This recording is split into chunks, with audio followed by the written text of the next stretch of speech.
Até sábado os irmãos trazendo, tá bom, tá ótimo. Vamos ler a palavra do Senhor, uma palavra bem simples aqui, objetiva. Glória a Deus. No Evangelho de Jesus Cristo, segundo escreveu o evangelista Lucas, capítulo 11. Glória a Deus.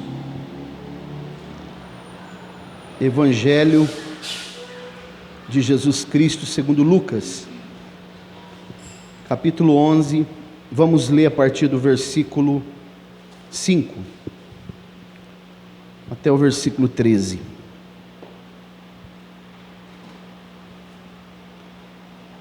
Amém? Vamos ler a palavra do Senhor, diz assim: E ele disse-lhes: Qual de vós terá um amigo e for procurá-lo à meia-noite, e lhe disser: Amigo, empresta-me 3 pães, pois um amigo meu chegou a mim de viagem, e eu não tenho nada para pôr diante dele. E ele de dentro lhe responder e disser: Não me importunes, já está a porta fechada, e os meus filhos estão comigo na cama, eu não posso levantar-me para te dar. Eu digo-vos que ainda que ele não se levante, para lhes dar por ser seu amigo, todavia por causa da sua importunação, ele se levantará e lhe dará quantos pães precisar.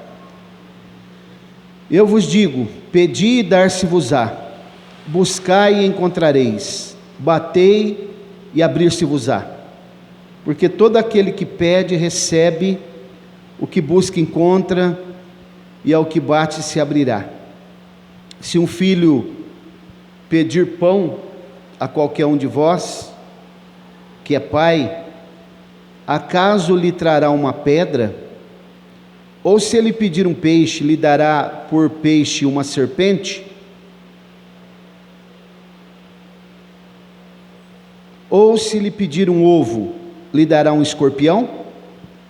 Então, se vós, sendo maus, sabeis dar boas dádivas aos vossos filhos, quanto mais o vosso Pai Celeste dará o Espírito Santo aos que lhe pedirem?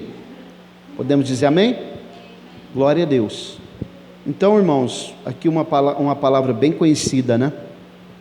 Da igreja. Esse texto que nós lemos é uma parábola, mais uma delas, né? Conhecida como a parábola do amigo importuno. Então esse texto é um texto bem simples de entender ele, porque se a gente der uma olhada no contexto imediato, que começa no versículo 1, a gente vai perceber com muita facilidade que Jesus está falando da oração. Porque os discípulos perguntam para ele no versículo 1, qual a maneira que nós devemos orar, né? Ou a Bíblia diz que, aqui também na continuidade do texto, Jesus vai repetir o que ele falou lá em Mateus. Repetir não, aqui é a narrativa segundo Lucas da oração do Pai Nosso. Então nós entendemos aqui, está muito claro, que Jesus está ensinando princípios da oração. Mas, como a Bíblia ela é muito rica e abrangente, aqui também há princípios aqui de escatologia, da doutrina das últimas coisas, que eu quero mostrar para os irmãos. Vou falar também da oração, de questões da oração, mas também alguns princípios que Jesus está ensinando aqui sobre acontecimentos do fim. Nós percebemos aqui nesse texto que Jesus está levando aqui 2 assuntos: o assunto sobre a oração, que é o mais claro aqui, né? E também nas entrelinhas Jesus vai revelar algumas coisas sobre a doutrina das últimas coisas. Vamos acompanhar aqui com bastante atenção. Eu vou ser sucinto. Jesus, ao ensinar essas questões de oração, ele está trazendo algo muito importante para nós aqui também, porque a oração, ela é o combustível do crente. Sem oração nós não conseguimos, né? Sem oração a igreja, ela não vai prosseguir bem. E uma das coisas que hoje tem trazido muitos problemas para a igreja, e a igreja não consegue alavancar, é a falta de oração. A igreja hoje ora muito pouco, é muito fraca em questões de oração, né? Por isso que a igreja contemporânea, ela fala muito sobre dinheiro, muito sobre eventos, mas pouco se fala de oração. Então a tendência é que essa igreja ela vá se esfriando espiritualmente. Então observe comigo o que Jesus vai nos ensinar aqui. Ele primeiro, irmãos, ele vai falar de algo, de um horário que é muito característico da sua vinda, meia-noite. Esse horário está relacionado com a vinda de Jesus. A gente observa isso em Mateus capítulo 20, quando ele fala da hora 1/10, que é a 11ª hora, né? Faltando 1 hora para a sua vinda. Quando a gente olha em 1 João 2,18, quando ele fala, João fala, filhinhos, é já a última hora. Ele está falando também da 11ª hora, que antecede a hora, 12 horas, ou a hora chamada meia-noite.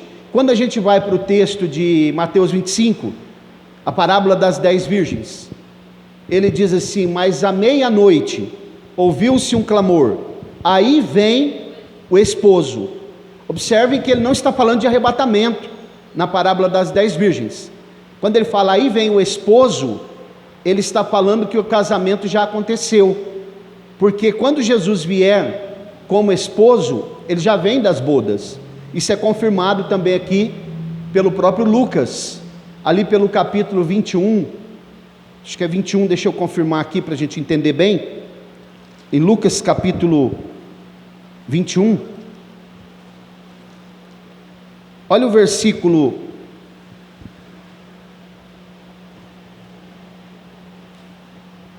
glória a Deus, acho que é o versículo 33 em diante. Vamos ver se é isso mesmo. No próprio evangelho que escreveu Lucas, no capítulo 21,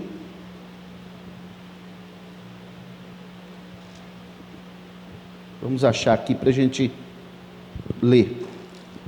Quando fala que Jesus ele vem das bodas, nós já lemos esse texto aqui algumas vezes, só para confirmar que esse termo que ele está usando na parábola das 10 virgens, glória a Deus,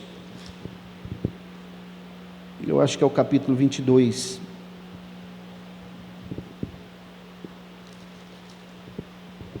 os irmãos acharem aí, me ajuda. Fala quando ele vem das bodas,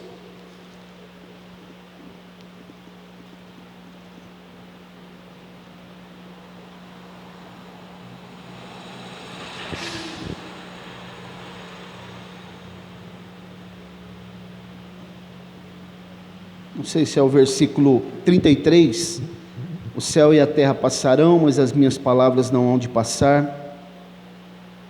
Não, não é esse texto não. Tem um texto aqui em Lucas, que eu não me lembro agora onde é, que fugiu da minha mente, que fala exatamente sobre quando ele vem, não para as bodas, mas ele vem das bodas, e então significa que o casamento já aconteceu, ratificando aquilo que é falado lá em Mateus capítulo 25, sobre a parábola é a parábola das virgens. Mas depois a gente pode achar esse texto aí uma outra hora, para a gente ler. Mas o fato é que esse termo meia-noite, ele está apontando para o momento da volta de Jesus, né? Mas a meia-noite, e aqui ele está usando exatamente no texto que nós acabamos de ler, o termo meia-noite, e ele fala de um amigo que chegou de viagem.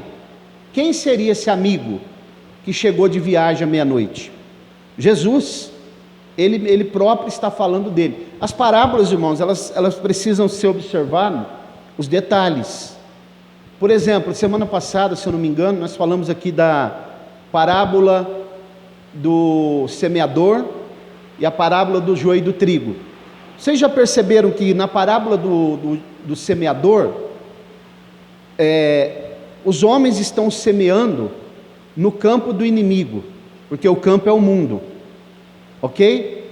Os homens, na parábola do semeador, que semeiam 4 tipos de sementes, semeia no campo aí fora, que é o mundo, que é o campo do inimigo, para que as pessoas sejam tiradas de lá e trazidas para a presença de Deus. Mas na parábola do joio e do trigo, a gente observa que o inimigo semeou no campo de Deus, e aí nasceu o que? O joio, porque é uma palavra falsa. Todos esses detalhes precisam ser bem observados para a gente poder entender o texto. Então, voltando para o texto que nós acabamos de ler aqui, observe comigo, né? Ele vai dizer exatamente sobre a oração que eu acabei de ensinar aos irmãos, e ele vai falar sobre um amigo que chegou à meia-noite. Esse amigo é o próprio Jesus. Ele chega na casa à meia-noite, e a Bíblia diz que o dono da casa não tinha nada para oferecer para ele. Então eu pergunto para os irmãos: nós podemos nos apresentar para Jesus sem nada nas mãos? O que vocês acham? Não tem até um hino da harpa que fala: posso, tendo as mãos vazias, com Jesus eu me encontrar? Então nós precisamos ter alguma coisa para apresentar para o Senhor quando Ele vier. Não podemos nos apresentar de mãos vazias. Nós estamos aqui trabalhando para que o reino de Deus ele seja expandido. Então não é razoável que nós, como cristãos, nos apresentemos diante dele de mãos vazias. E a Bíblia diz que como esse cidadão não tinha o que apresentar para o Senhor, leia para mim o versículo 2, por favor. Como diz?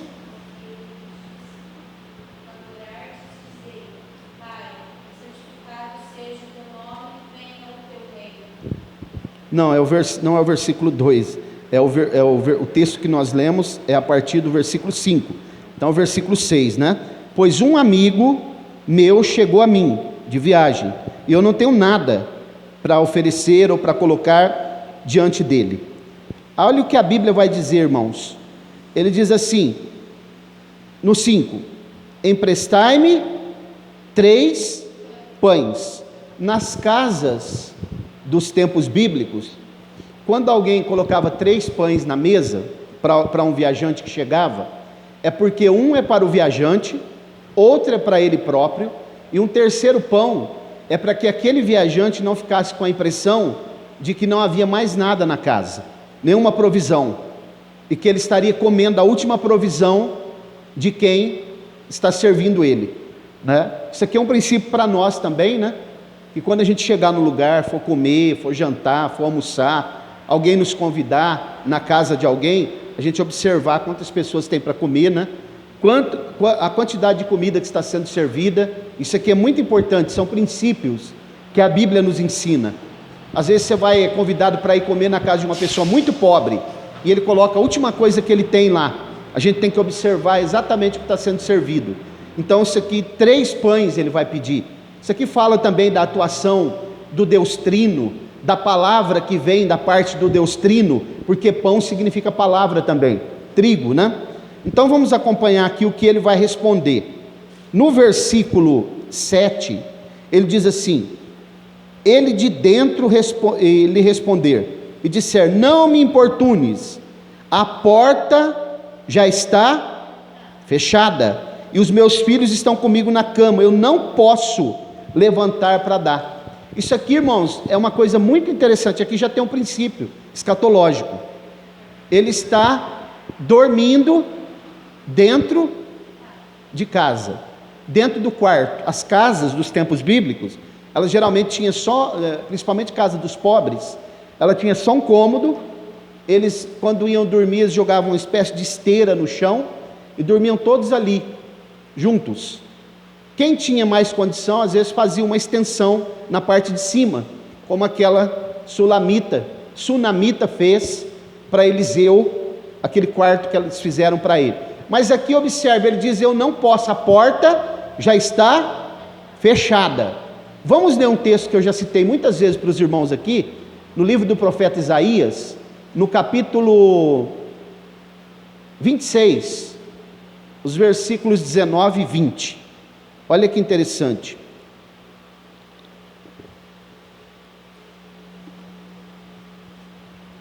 Glória a Deus.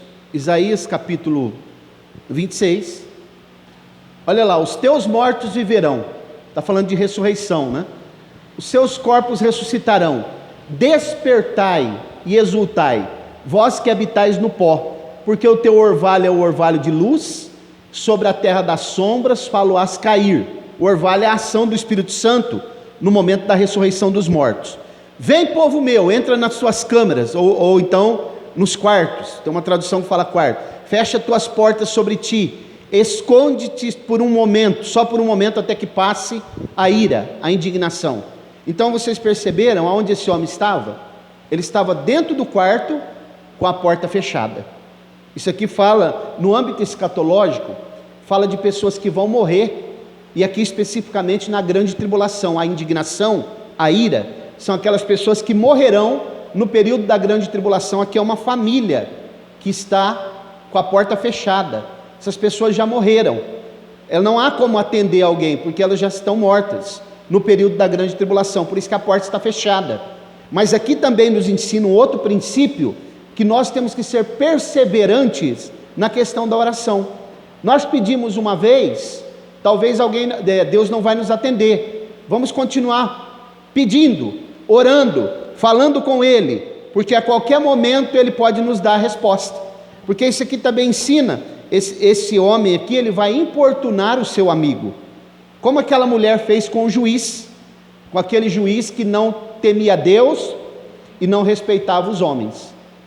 Naquele caso da mulher, não tem nenhuma ação de Deus lá, quem vai atender ela é o juiz, mas nos ensina o que? Um princípio de perseverança na oração. Nós estamos vivendo dias que os crentes não oram mais com perseverança, estão deixando, ora um pouquinho e já não recebe a resposta, porque nós somos imediatistas, queremos receber assim, o mundo está caminhando para isso, né? O sistema do mundo é imediatista, tudo que nós queremos relâmpago, queremos assim, já, para ontem. Então nós somos muito imediatistas, mas a oração nem sempre é assim. Deus não vai responder a hora que nós queremos, e mesmo que Ele não responda, nós devemos continuar orando, porque aqui no próximo texto vai dizer que nós temos que bater, porque a quem bate é aberta a porta. Nós temos que fazer isso. É tempo da igreja estar em oração, é tempo da igreja estar buscando a face de Deus, é tempo de nós sermos perseverantes na oração, no jejum, na leitura da palavra, na frequência nos cultos, na comunhão com Deus, no devocional, nos louvores a Ele, porque muito em breve Ele vai voltar, e aqueles que estiverem no quartinho serão ressuscitados no momento do arrebatamento, embora especificamente esse texto fale daqueles que vão morrer na grande tribulação, porque o período da grande tribulação, ele é muito importante entender que a igreja já saiu, mas Deus tratará com Israel e tratará também com os gentios, e muitos gentios na grande tribulação, que receberão a pregação do evangelho, através da pregação das duas testemunhas, se converterão na grande tribulação, e serão considerados filhos de Deus. Israel também vai ressuscitar, porque uma coisa que quase não é ensinado na igreja, é a respeito da ressurreição de Israel, porque os 144 mil que a Bíblia fala no capítulo 7 e no 14 de Apocalipse, vocês sabiam que esses 144 mil, eles representam 1%, são as primícias, primícia 1%, remanescente, que é o dízimo, 10%, então nós podemos fazer uma conta, dá para fazer uma conta de quantos milhões de pessoas que formará a nação de Israel para o período do milênio. Isso conta aqueles que vão ressuscitar também, que já morreram, da nação de Israel. Eles formarão a nação de Israel para o período do milênio, que servirão no templo do milênio. 144 mil representa 1% dessa nação, são as primícias, e geralmente nem se fala, né, nessa ressurreição de Israel, mas no final da grande tribulação, acontecerá uma ressurreição de todos aqueles que morrerem durante o período da grande tribulação, tanto dos Israel como dos gentios, que não receberam o sinal, a marca da besta, eles ressuscitarão para poder entrar para o milênio e servir ao Senhor. Acompanhe comigo aqui o que a Bíblia vai dizer no capítulo 11 de Lucas, versículo 9. Versículo 8: eu digo-vos que ainda que ele não se levante para lhes dar, por ser seu amigo, todavia por causa da sua importunação, ele se levantará e lhe dará quantos pães precisar. Quer dizer, aqui continua a questão da perseverança, perseverar em oração, perseverar em oração. Nós estamos fracos para orar, irmãos. A igreja não está orando. A oração, antigamente não tinha um jargão que os crentes usavam, que a oração é a chave que abre a porta do céu. Não falava isso antigamente? Então a oração, ela não pode cair em desuso. Nós temos que orar. Orai sem cessar. Significa que a todo momento eu tenho que estar ligado com Deus, falando com Ele, esperando que Ele me responda. E ainda que Ele não respondeu, eu devo continuar orando. Nós temos orado para que essa igreja cresça. Nós temos orado para que Deus dê uma solução para essa pandemia. Eu já falei, a igreja é fraca hoje. Ela vai ficar orando, mas porque nós não recebemos resposta, nós vamos cruzar os nossos braços e não vamos orar? Quando nós oramos, Deus age. A palavra oração, eu oro, Ele age. Eu oro, Ele vai entrar em ação. Ele vai responder um momento ou outro. Pela nossa perseverança, nós alcançaremos a resposta da oração, porque quando nós oramos, nós falamos com Ele, é um diálogo que nós temos com Ele, para que Ele possa nos responder. Versículo 9, olha aqui: eu vos digo, pedi e dar-se-vos-á, buscai e encontrareis, batei e abrir-se-vos-á. Tem gente que fala pedi, né? Mas não é isso que a Bíblia diz. Isso aí é os pregadores que acrescentam. Pedi